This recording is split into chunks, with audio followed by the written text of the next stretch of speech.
Hey everyone and welcome back. So I'm doing this transfer news update, which is the same as my TikTok channel that I've got. Just giving a brief overview on some of the top transfer targets that Arsenal have currently and just speak a little bit around it, really. So the first one we've got is Benjamin Sesko from RB Leipzig, the 21-year-old Slovakian striker who has expressed an interest in joining Arsenal over other Premier League clubs, including Manchester United and Chelsea. And this approach has been accelerated by the fact that Gabriel Jesus is now sidelined with injury, potentially to the rest of the season and a little bit more. Arsenal were planning to approach him in the summer, but it looks like they may have to pay a little bit more to try and get him now compared to waiting in the summer, because we just don't have any other cover for that time. The next one is one for now and the future is Naipan, the 18-year-old Norwegian midfielder who has been likened to Martin Odegaard. And there has been interest from other clubs such as Girona, but it appears that Naipan is inclined towards a move for the Emirates.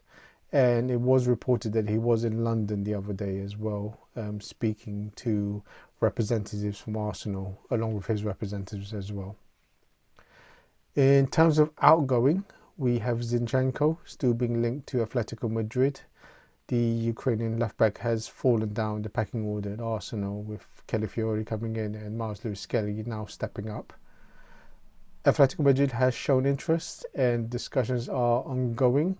Nothing as yet, but Arsenal are probably okay with keeping him as well to the end of the season. They're in no hurry to sell him, and with the rate of the injuries that we keep getting, it's probably good to have him as a backup because he is really experienced. He can play in a left back or even drop into the midfield if we really need him.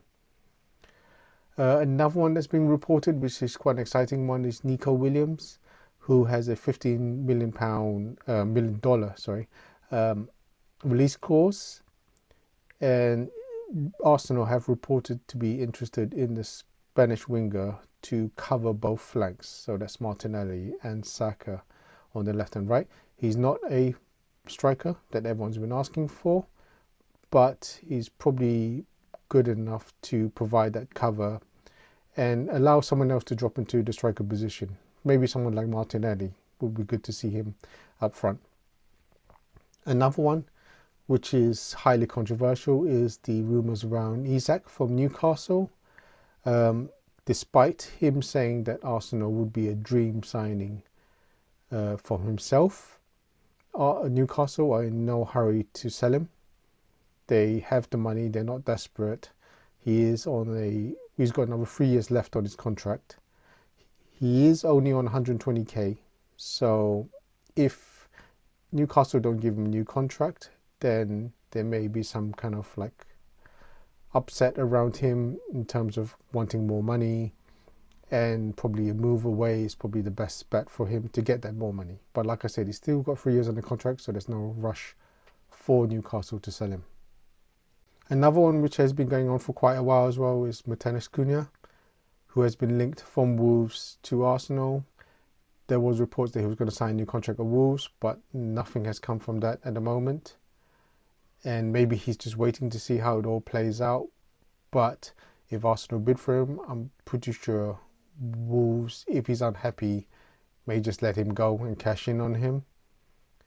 And even for him, he'll probably fit in really well. He has Premier League experience, so this would be quite a good, attractive option for Arsenal.